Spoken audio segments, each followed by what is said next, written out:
damos una vez más la bienvenida a nuestro devocional en casa y bueno, el día de hoy te vamos a compartir un tema muy importante para ti y estamos viendo las bienaventuranzas y bueno, el día de hoy nos corresponde la que encontramos en Mateo capítulo 5 verso 7 y bueno, la hemos titulado Bienaventurados los misericordiosos y nos dice ahí Mateo 5 versículo 7: Bienaventurados los misericordiosos, porque ellos alcanzarán misericordia. Y bueno, hoy vamos a hablar acerca de esta hermosa bienaventuranza que nos dejó nuestro Señor Jesucristo para aplicarla a nuestras vidas. Y dice que vamos a hablar de la misericordia y de la importancia que es tenerla en nuestras vidas. Vamos a ver quién es para Dios un misericordioso. Ojalá que nosotros nos encontremos entre aquellos que buscan siempre el ser misericordiosos. Así es que, ¿quién es para Dios? Dice aquí un misericordioso. Fíjate bien quién es esa persona.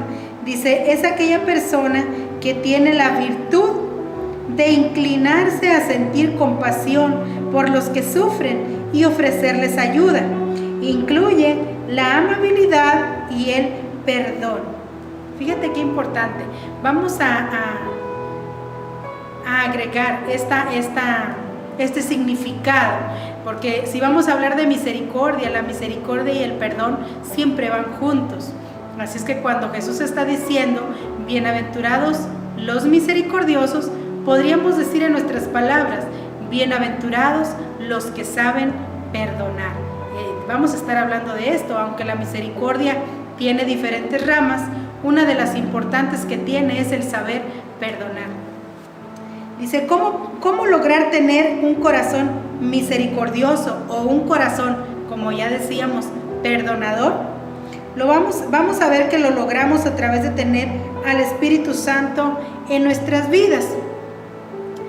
Hay personas que no han permitido al Espíritu Santo gobernar sus vidas. Fíjate bien, hay personas que podríamos decir que sus vidas las han dedicado a ayudar a otras personas, a dar a otras personas, pero de la misericordia de la que nos habla Jesús aquí, no es esa que da bienes o que da cosas, aquello que tiene sus posibilidades, darle al prójimo, porque ¿sabías tú que hay muchas maneras de dar o muchas, podríamos nosotros decir, del por qué se da?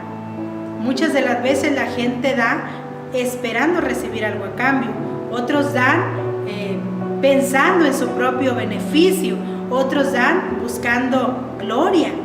Entonces, de la misericordia que nos habla aquí Jesús no es aquella que da o que perdona esperando recibir un beneficio propio. Dice que la misericordia de la que nos habla aquí Jesús es un fruto que da el Espíritu Santo, es un fruto que debe de estar en la vida de la persona, es como una nueva manera de ser, es algo que ya está agregado en la vida de la persona, no es algo que tiene que hacer forzado u obligado, sino que es algo que ya está dentro de su nueva naturaleza. Eso nos habla de un corazón transformado, de una vida transformada, aquellos que ya son misericordiosos. Yo te voy a leer Lucas capítulo 6, verso 33 al verso 36, y mira lo que nos dice ahí las Escrituras. Y si hacéis bien a los que os hacen bien, ¿qué mérito tienes? Porque también los pecadores aman a los que los aman. Y si prestas a aquellos de quienes esperas recibir, ¿qué mérito tienes? Porque también los pecadores prestan a los pecadores para recibir otro tanto. Versículo 35. Amad pues a vuestros enemigos y haced bien y prestad, no esperando de ello nada, y será vuestro galardón grande y seréis hijo del Altísimo, porque Él es benigno para con los ingratos y malos. Sed pues misericordiosos, como también vuestro Padre es misericordioso. Fíjate que es un mandamiento de Dios que el que tú y yo seamos misericordiosos. Entra dentro de los mandamientos de Dios. ¿Por qué Dios está por qué Él nos insiste tanto?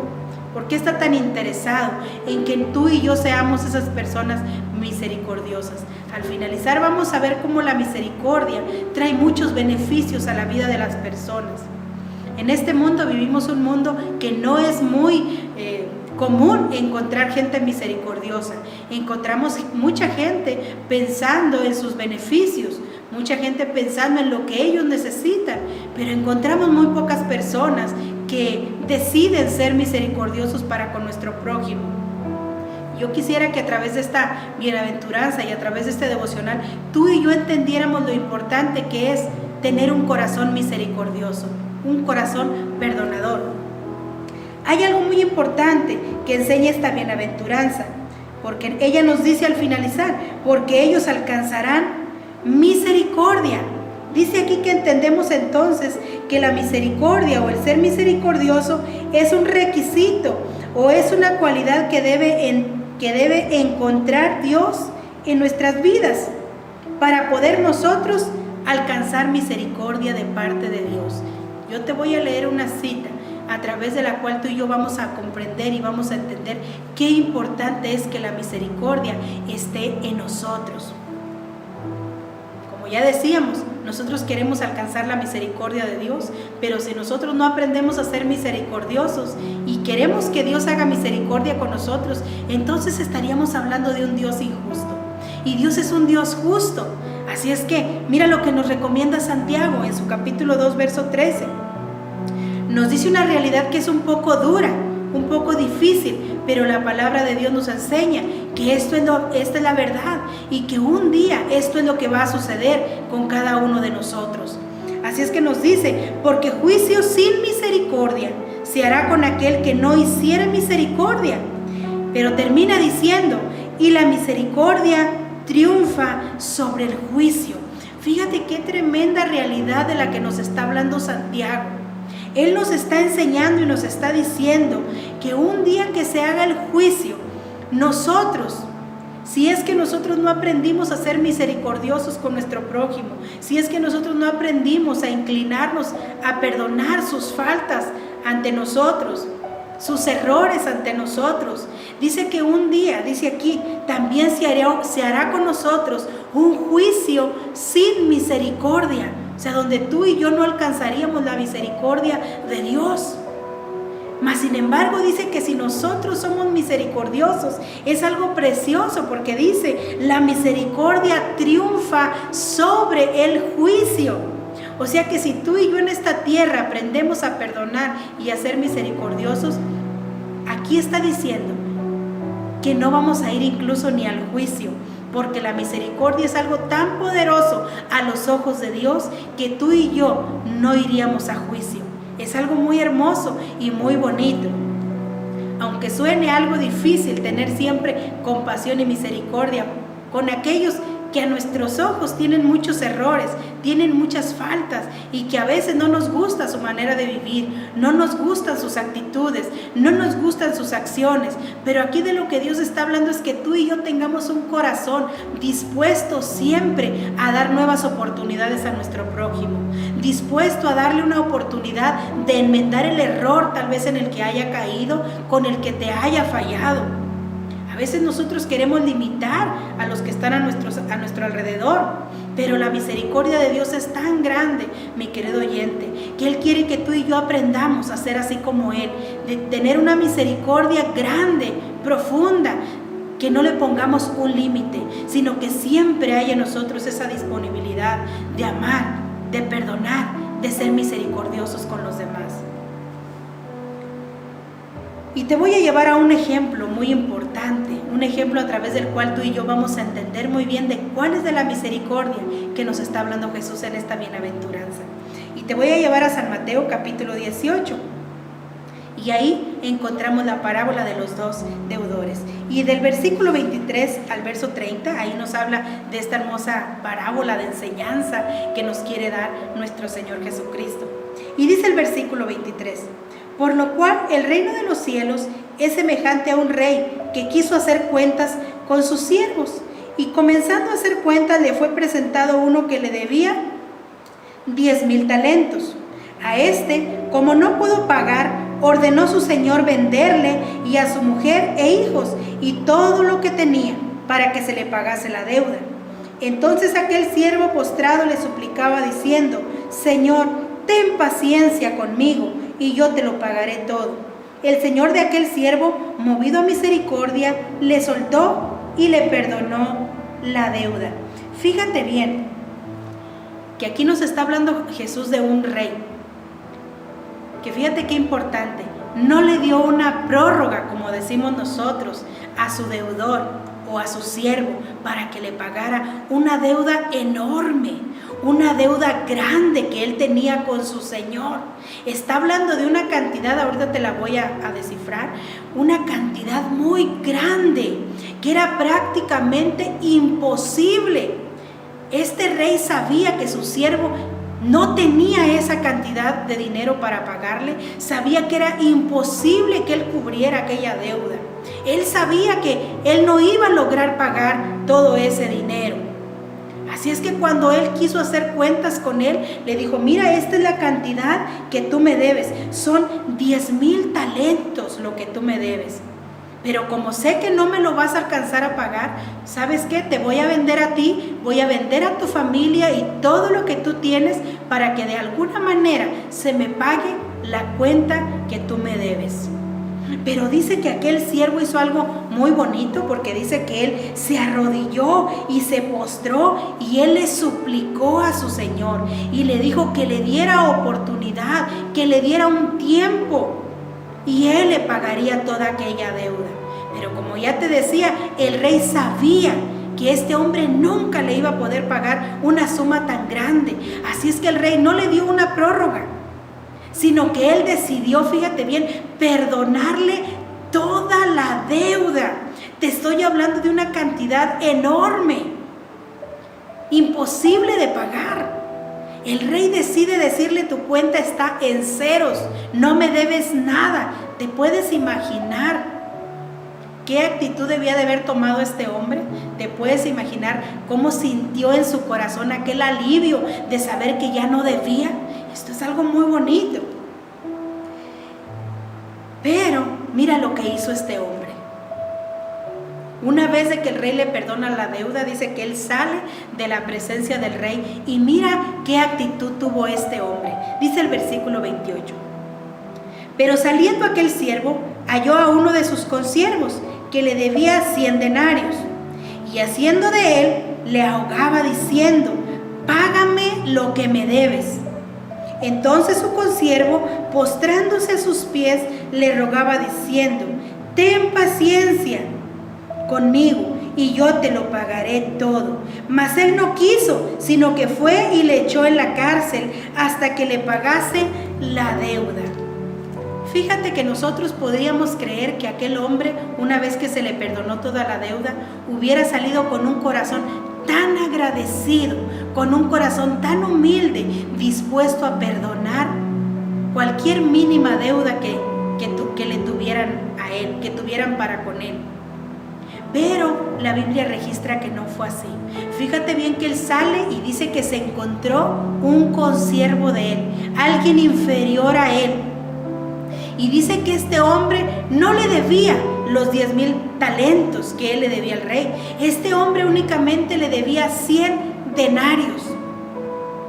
Una mínima cantidad, nada comparada a lo que a él se le había perdonado. Y dicen las escrituras que inmediatamente cuando vio a aquel consiervo, no solo le habló, ni quiso ajustar cuentas con él por la buena, sino que aquí dice que le asió y le ahogaba. O sea, da a entender que lo agarró tal vez de su cuello y lo maltrató, lo empezó a tratar de una manera tan mal que dice que le ahogaba y le decía: págame lo que me debes, los 100 denarios. Pero dice aquí que entonces su consiervo hizo lo mismo que él había hecho. Dice que él se postró en tierra y empezó a rogarle y a decirle: perdóname, dame tiempo y yo te voy a pagar eso que yo te debo. Le dijo las mismas palabras que este hombre le había dicho a su rey. Pero la diferencia tan grande fue que el rey sí estuvo dispuesto a perdonarle a él, el rey sí estuvo dispuesto a tener misericordia de él, pero este hombre no estuvo dispuesto a tener misericordia de su consiervo, no estuvo dispuesto a perdonar a su consiervo, ni siquiera a otorgarle un tiempo para que este hombre le pudiera pagar esos 100 denarios. ¡Qué tremendo! ¿Sabes cuál era la diferencia entre 10,000 talentos y 100 denarios? Te la voy a decir para que tengas una idea de cuánta era la cantidad. Dice que 10,000 talentos es lo equivalente a 150,000 años de trabajo en nuestros tiempos. Es como si tú tuvieras una deuda tan grande que tuvieras que pagar, que tuvieras que trabajar, 150,000 años. Fíjate bien, no alcanzaríamos ni con toda nuestra vida, ni con los años de vida, porque estamos hablando de 150,000 años de trabajo para cubrir los 10,000 talentos. Pero ahora fíjate la diferencia de los 100 denarios. Dice que los 100 denarios eran 3 meses de trabajo. O sea, tú con que trabajaras 3 meses era lo suficiente para liquidar los 100 denarios.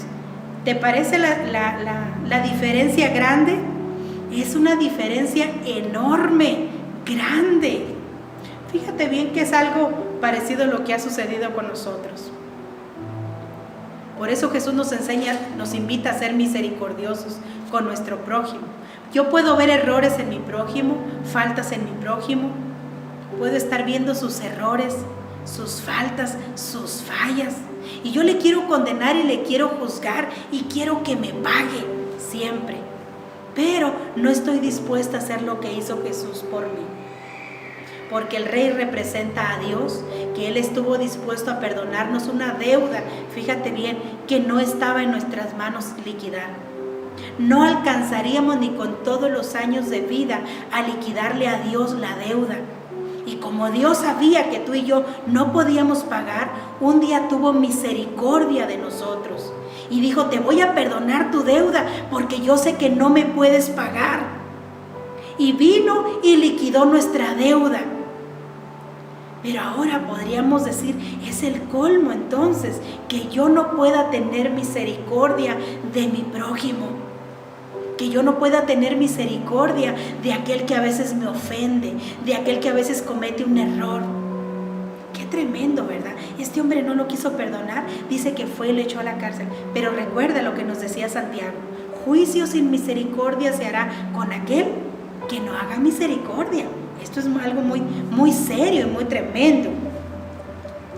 Así es que yo te voy a leer lo último de esta parábola, en el versículo 31. Mira lo que sucedió con este hombre. Viendo sus consiervos lo que pasaba, se entristecieron mucho y fueron y refirieron a su señor todo lo que había pasado. Entonces llamándole su señor le dijo, siervo malvado, toda aquella deuda te perdoné porque me rogaste. ¿No debías tú también tener misericordia de tu consiervo, como yo tuve misericordia de ti? Es una pregunta, ¿verdad? Entonces su señor, enojado, le entregó a los verdugos hasta que pagase todo lo que debía. Qué tremendo, fíjate bien, porque los verdugos son un símbolo de atormentadores, de aquellos a quienes nos entrega a Dios.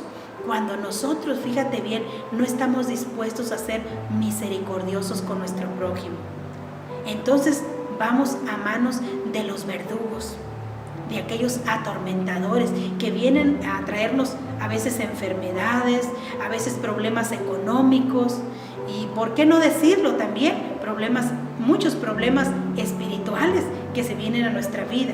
La falta de tranquilidad, la falta de amor, la falta de estar tranquilos en nuestros hogares, se acaba nuestra paz.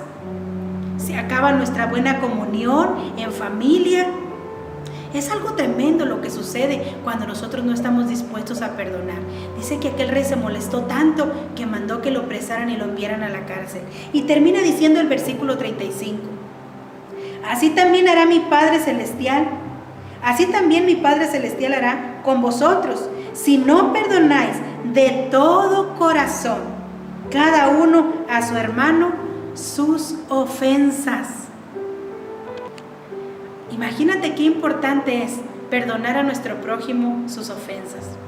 Porque dice que si yo no lo hago con mi prójimo, Dios, fíjate bien, tampoco lo va a hacer conmigo. ¿Nos conviene ser misericordiosos? Sí, porque dice la bienaventuranza, porque ellos alcanzarán misericordia. ¡Qué bonito! Esta parábola nos enseña la importancia de la misericordia. El deseo de Dios es que tú y yo seamos parecidos a Él, que seamos semejantes a Él, así como Dios es misericordioso, que nosotros aprendamos a vivir una vida donde le agreguemos la misericordia a nuestra vida también, a nuestro corazón. Pues Dios nos perdonó teniendo misericordia de nosotros, y Él pagó toda nuestra enorme deuda. Yo voy a finalizar esta bienaventuranza, este devocional, con una cita en la que tú vas a ver cómo Dios estuvo dispuesto a cancelar nuestra deuda, la deuda del pecado. Y de ahí, ojalá que de aquí en adelante tú y yo estemos dispuestos a cambiar nuestro corazón y a decidir perdonar las faltas de nuestro prójimo, volver a esa buena comunión, tal vez en la que gozábamos antes de tener un problema, una dificultad ahí con nuestro prójimo, y que a partir de ahí ya no quisimos perdonarle, ya no quisimos tener misericordia de él. Pero mira lo que hizo Jesús con nosotros. Dice Colosenses capítulo 2, verso 14. Anulando el acta de los decretos que había contra nosotros, que nos era contraria, quitándola del medio y clavándola en la cruz. ¿Qué fue lo que hizo Jesús? Había una acta, un documento en nuestra contra, que decía tal vez, aquí fulanito de tal debe los 10,000 talentos. Aquí debe una deuda enorme del pecado que está inscrita y que Él debe pagar. Pero un día vino Jesucristo y nació en esta tierra. Vino y nos trajo el Evangelio, a través del cual nos enseña a ser misericordiosos, como a través de las bienaventuranzas. Y luego muere en la cruz del Calvario. Y ahí dice la Biblia que Él pagó esa deuda que estaba con nosotros. Ahí Él rompió ese documento que decía que tú y yo teníamos que pagar. Tuvo misericordia de nosotros porque estábamos perdidos en pecado. Y a partir de ahí nuestra cuenta quedó en ceros. Y a partir de ahí lo único que nos pide, fíjate bien, ya no es que tú y yo le paguemos, sería imposible. Lo único que nos pide es, dice, así como yo hice contigo, tú también hazlo con los demás. Qué tremendo. ¿Estaremos dispuestos a hacerlos? Ojalá que sí. De esa manera nos pareceríamos a Él y seríamos semejantes a Él. Ojalá que esta bienaventuranza te sirva y que esta palabra te haya servido y sea de bendición para tu vida. Compártela con tus conocidos para que mucha gente sea bendecida a través de esta palabra. Tal vez algunos han estado pasando por problemas familiares y esta bienaventuranza les pueda ser de mucha ayuda. Compártela con tu familia, con tus conocidos, y que mucha gente sea bendecida a través de la palabra de nuestro Dios. Si tú quieres seguir escuchando más predicaciones y devocionales, te seguimos invitando para que te suscribas a nuestras redes sociales. Dios te bendiga.